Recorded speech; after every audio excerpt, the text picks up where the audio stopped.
Chapter 291 of My Hero Academia gives a whole new perspective on chapters 249 to chapters 251 to 254, and honestly, the entirety of the mini-arc with Izuku, Bakugo, and Todoroki training underneath Endeavor, trying to, be faster than him in just one moment, one time while they were training to be able to surpass him in speed. This chapter ties in with so many things that Horikoshi himself has been building up for a year and even years now. And I dare say that this chapter is better than the previous. And I know that's kind of hard to imagine. I mean, last chapter was, Dabi is Toya, and I know it was obvious, but just getting that actually stated was incredibly important because now it's kind of one of the major pieces to really have Hero Society come crashing down, but also expose Endeavor and, cause it to where there is now going to be forced development. There's just no way that Endeavor and Endeavor's family can shy away from things that have been festering behind the scenes. They will now have to face it head on and really make their decisions now, and that's kind of what's about to happen. But it's not just that anymore. This chapter kind of gives so much more going on to it. For instance, the tie-ins with Hero Society and how it is now unrepairable. Like, it is now not going to be the same, which was already a given after everything we've witnessed with Gigan and all that. And I know I've said that a lot, but this really just nails it in that there's just no way any logical, intellectual, or anyone that has a brain would be able to look at Hero Society and think this is okay, or think like, we're going to have 100% faith in the heroes. This is going to make many people be very cynical. This is going to make people very skeptical of what the heroes do or what they say, or if they really can actually save people, or if they're just doing it to build and boost up their own ego. This is really going to make people view heroes very differently. And even though what the Shark Kid said in the middle of this chapter, he basically was like, look, even though he is a villain, and even though we probably don't have all the information, it doesn't change the fact that because he is talking like this and we're getting this, it's going to really warp people's perspectives. No matter what, even if more information comes out, the damage is already done, especially after you view everything that Gigan's been doing on live television. It's just making matters a whole lot worse. So he's like, any logical person wouldn't be able to really have faith in the heroes at this point because of everything. And I do like these little tie-ins, like how Dabi being Toya and the Endeavor story arc, and now with everything going on with Shigaraki, it's just tying in neatly together with all these themes that Horikoshi has been packing together for a very long time.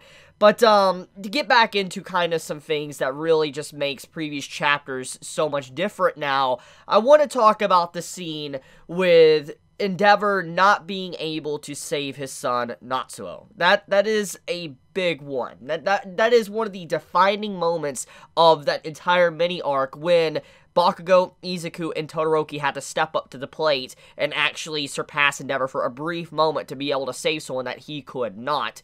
And this is a powerful moment because now we get an actual reason to why that happened. It was very vague at the time. We assumed the reason why he froze up. It was obvious after that it had something to do with Toya and had something to do with him actually really caring. He was fearful for his son's life and he didn't want him to die. And in that moment, he didn't think of him as the #1 hero. He didn't think of him as overwhelmingly powerful or anything. He felt very weak and puny in the eyes of that villain regardless because he didn't want his son to come to harm. That's what we got from the context of that chapter a long time ago. You can even see it by the way the panels are done and how Endeavor freezes, and then when, he finally gets his hands on Natsuo, he holds him and you start to see his voice, the visible voice shake, the way the text is written. But now, because of chapter 291, we look at that a little bit differently now, especially after how the beginning of chapter 291 opened up, with finding out that the only things that were remaining of Toya's body, even though before we found out Dabi, was Toya, was that there was a fragment of his lower jaw. And when you see the image of Natsuo, actually being pulled away by the villain and all that, and you see how his entire lower face is covered up by, street paintings or whatever, you see Endeavor look at him and he freezes, and you see the actual panel just show his feet staying in place, and now we know probably what Endeavor was actually visually seeing in his mind in that one moment. He saw Toya. We knew he did, but now we know truly what he was seeking. He saw Toya he saw no jaw, and he was probably thinking of the jaw of Toya. That was the only thing that was found, a little piece of it. But then on top of that, the white hair. The white hair of Natsu reminded him so much of Toya, and he was shocked, stood in fear. He didn't know what to do in that moment. And when he starts to grab Natsu and talk to him, he basically says, I'm not looking for forgiveness, I'm looking for atonement. And he's like, look, you know, I know for a fact I'm not supposed to be in your life. I need to, you know, I need to be out of your guys' life. I'm causing a lot of harm. And he even elaborates and says that the reason also why I didn't actually save you in that moment is because if I would have saved you, it would have made you feel very inferior. It would have made you feel like all the emotions you harbor didn't matter. And it would be like he was trampling on, you know, his son's own feelings towards him. And to give more context, basically the best I can, and why this matters with chapter 291, which gives a little bit more insight to probably what Toya was feeling in his final days before, you know, he went up in flames. I mean, think about this. It's very clear by just the way chapter 291 is depicted, and the way, you know, Toya's mannerism is, that he got kind of jealous. It seems that way. It's not directly stated, obviously, but it seems like Toya got very jealous that Endeavor, you know, had more children. And eventually these children were trying to find a perfect match of the fire and ice quirk to be able to actually have no repercussions from using the quirks. And you could see that most likely Toya felt very resentful of his siblings. He felt like he was going to get replaced, that he wasn't the star child anymore, the number one child. He felt like he was going to be inferior. And so, most likely in his final days, he got very resentful because he felt like he was inferior to Shoto. He felt like he was inferior to, you know, Endeavor, and he wanted to be able to prove to his old man that he was stronger. He was very strong. And so he went to the peak to where his father trained to be able to probably use, you know, flash fire prominence burn. I feel like that's probably what happened, and then we know the rest. Well, we vaguely know the rest. We don't know exactly how he survived or whatever, but the point is you can see kind of by the way those chapters were depicted, kind of give a little bit more insight to Toya's entire perspective on the situation. He has resentment and hatred for his siblings because of them even being born. He wasn't the only child, and he wanted to feel superior. He wanted to feel very important, the only one, but obviously he wasn't that anymore. But let's go a little bit deeper into this. Another thing, too, I would like to talk about is just how did Toya / Dabi survive the whole incident? Because this is a big question mark. This chapter gives it no information. Like, there's no information on how he actually survived. It's very vague, and it's very likely that we are going to get that information in the upcoming chapters. Obviously, next chapter, chapter after that. But I'm wanting to do a little bit of theory crafting. Now, obviously, you can take it at, you know, face value or whatever, but I'm just saying that this could be wrong or not. But I have a feeling that the reason how Dabi was able to survive, or Toya was able to survive, was thanks to whatever's going on with the hair. Because I think that is a very big indication that something happened to where Dabi didn't fully burn himself up. Because you have it even in this flashback with chapter 291, Dabi's hair actually starts to change. And Endeavor takes notice. He's like, why is your hair, you know, going white? Are you dyeing it or whatever? Like, what's going on here? And he's like, wait, what? Am I an old man? Am I getting old or whatever? And we know what the hair is. Basically, it's him getting the hair from his mother. He's getting, like, the white type look on his hair. And a lot of, you know, Endeavor's children actually has this. Todoroki has half hair. Natsu has, you know, the entirety of white hair, very similar to Toya now is. And then you also have the sister, which has, you know, mainly white, but little specks of red in her hair, like Endeavor. So we do know for a fact that the hair is definitely something that is very important with the Todoroki family. And I feel like most likely the hair has something to do with Toya's ability of using his flames in terms of how powerful that it is, but also why he's able to damage himself too, and maybe how he survived as well. And this is kind of what I want to talk about. If you look at the image when he's recording himself and revealing everything to the entire world, and we zoom in close to his body, there's obviously a lot of, you know, burn scars all over him. But you'll then see multiple sections, like on his chest right here, that is not burnt. And then you have other parts of his face that are not burnt, parts of his hands not burnt, and it makes you wonder, why did those different parts of his body not burn. If he was in the middle of a fire of 2,000 degrees Celsius, everything should have just evaporated in an instant. So why did only his flesh burn, but not everything else? Something tells me that there must be some form of trait with, the mother's quirk that somehow saved him. He might not have the full extent of the ice quirk, but maybe there is a small little fraction, a little remnant inside of that, his quirk that is very similar to his mother's that probably somehow kept him alive. I mean, I feel like something like that's going to be very important, especially with what we learned with how quirks actually work and how the singularity is and how they technically are their own entity and all that. I really do feel like that was incredibly important, especially with this stuff, too, with Toya. But, yeah, I just wanted to mention that. I feel like the hair has something to do with how he survived. Now, let's actually get into more of the meaning of the entire scene and what Endeavor did in his reaction. It's very clear what Endeavor was feeling throughout the chapter. I think he was feeling grief, despair, and even happiness. All of these emotions. And you're probably wondering, wait, happiness? Why would Endeavor feel happiness?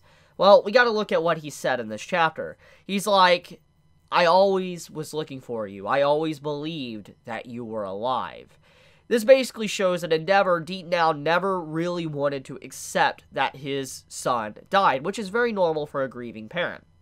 But he didn't want to accept it. He always believed that his son was out there. He did not want to believe it was gone, like his son was gone. And you could see when he sees that his son is actually before him. At first, he wanted to deny it. He's like, this is a despicable lie. You're literally, the way you're acting like this is despicable. Like, trying to act like my son and all that when you don't look nothing like him. But then it all comes together. He sees the burn marks. He thinks about the hair, the revealing of the hair to the dye. He starts to think about the flashbacks, of his past. And it all starts piecing together. And you see him frozen. And you see him think, once again, of the bridge in the distance. You see All Might across the giant gap between them, and you see the bridge. The bridge is whole, and it is Toya walking across the bridge. And he looks at it, and he's like, you were the one to get rid of my grief, my anger, my resentment, my ugly heart, my ugly emotions. You're the one that could turn it all to ash. You were the only one that could do that. And this is Endeavor's true feelings. He's revealing these emotions within himself to himself. He's known, but he was putting it for the audience to understand. Or Horikoshi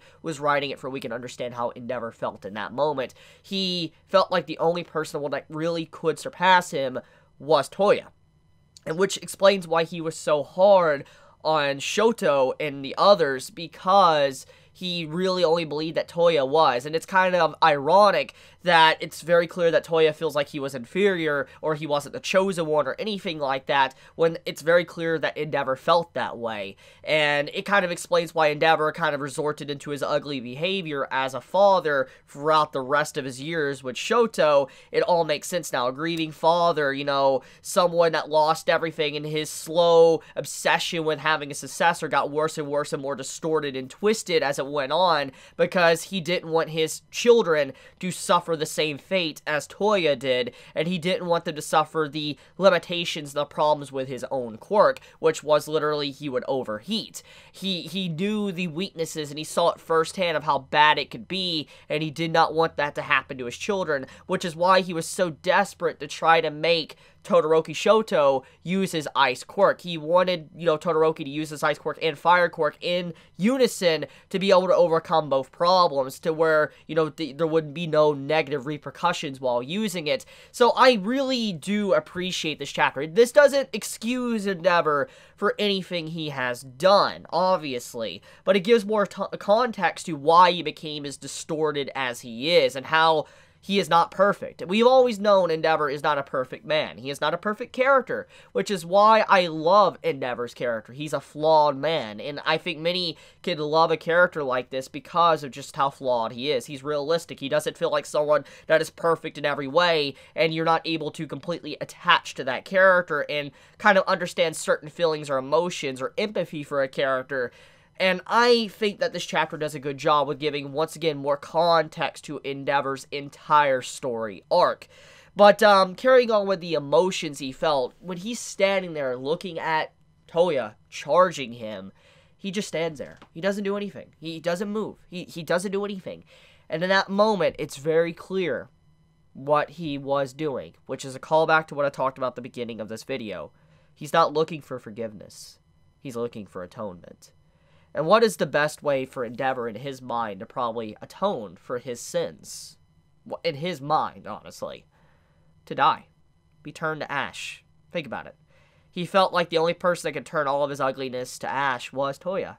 Wouldn't it be ironic if his entire life was turned to ash, thanks to the son he praised, but then also caused problems with Toya, you know, where he went down this path? I feel like Endeavor is willing to accept death. He's willing to accept it and face it and not run away from it. I really do believe that, because that's what it looked like to me when he was just staring at Toya.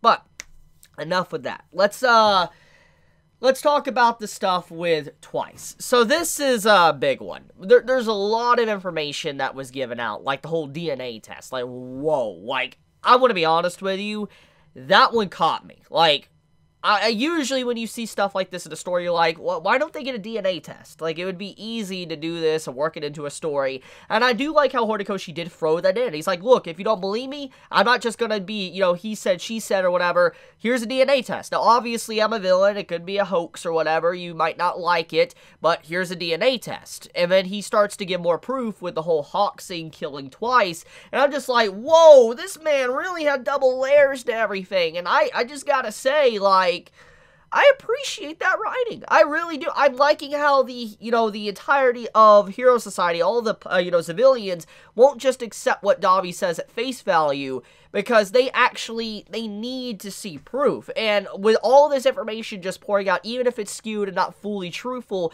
it does distort the audience's viewpoint on a lot of things. And I think that was incredibly important in the way the Shark Boy said it. And seeing the DNA test and then the whole video spliced footage of Twice's death, that really hit, which that gives something else to talk about. So, we get to see Twice's death again. Didn't know we were going to get to see that again, and that was emotional, not going to lie. I went back to actually read chapter 266 to kind of see everything that was going on within that chapter once again, which was a really sad chapter. It was even more emotional now knowing everything that's happened with, Toga and all that. But chapter 266 hits really hard. And now seeing this chapter and how Dabi, or Toya, was recording, it's kind of disgusting. It's really disgusting. My opinion on Toya is very confusing right now. I'm confused on how he feels about Twice. The way the entire video is obviously structured is to paint Hawks as a bad dude. It's very clear by the way the video is spliced together. I mean, you have it to where Hawks it starts off with him stabbing Twice, and then you cut over to, Twice running away. He's like, okay, and all that, I gotta get to my friends, and you see him running away while, Hawks goes after him. It's definitely structured in a way just to paint Hawks in a bad light, because if you go back to 266, Hawks is like, Twice, give me your hand, don't move, stop moving, Twice, I'm trying to save you, Twice, come on, we can get you help, and all of that, just grab my hand. And, Hawks really tried his best to save Twice, but Twice just slapped it away. And eventually we know what happened. The whole world now knows what happened. And that's a very important detail. See, most of the populace doesn't understand why Hawks had to do what he did. He was forced to that position, and he realized if Twice had to leave, like if he left that section, he would have caused more harm than there already was. More people would have died than there already has been. Which, that could not happen. That could definitely not happen. Hawks could not allow that. So he put aside certain things to be able to do the right move, the right call, and that's the thing. The audience doesn't understand that.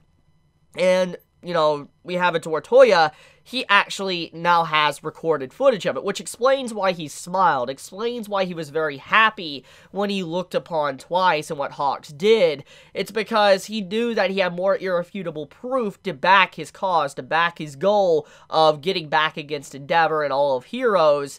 He now has that footage to really ruin not just the first hero, the #1 hero in Never, but also the second hero, which is Hawks. It would completely undermine everything, especially now that he knew about what, Hawks' real name was, how it was, Kago, and how he actually was the son of a thief and someone that was a murderer. All this information coming out, it really just, he had the perfect information to destroy Hawks and also Endeavor back to back. It was to really make his video footage that he recorded in the past have so much more weight to it. But anyways, another thing to really mention as well is the fact that when he actually did do this footage, he really did believe that Best Jeanist was dead. You have it to where Toya really does believe that Best Jeanist was dead, and Best Jeanist pops up at the end of the chapter, which, my man. But now that he's back, and he is there, and obviously Toya told the whole world that Best Jeanist is dead, if the world finds out that Best Jeanist is alive, it makes Dabi's story look less credible. Like, it makes it look like there is a lot of lies there. It would definitely save Hawks. I think Hawks' reputation could definitely be saved if Best Jeanist makes it out of here and does not die. It would make Hawks look okay. But Endeavor, he's done. Endeavor's done. There's no going back for what Endeavor just did. Because honestly, really thinking about it, if Endeavor doesn't die here, I really do think that if he's questioned by the news, he will admit it. I really do think if someone walks up to him and is like, Endeavor, did you do what this villain, Dabi, said on TV? I feel like Endeavor would be like, yes, I did. I did. I really do feel like Endeavor would do that just to be done with it. I feel like he's at that point with his character. He wants to move forward. He wants to atone and face the repercussions that he caused upon his entire family. So yeah, this is a good chapter. This is a very, very, very, very good chapter of My Hero Academia. Gives so much more context, so much more life to so many other chapters, and man, I love My Hero Academia. This is such a good chapter. But I think I want to wrap it up here. Let me know your thoughts in the comments below. If you enjoy my content, please subscribe. If you like this video, please leave a like. And if you want to get notified for whenever I upload a video, please click the bell icon down below. And with that, Chibi out.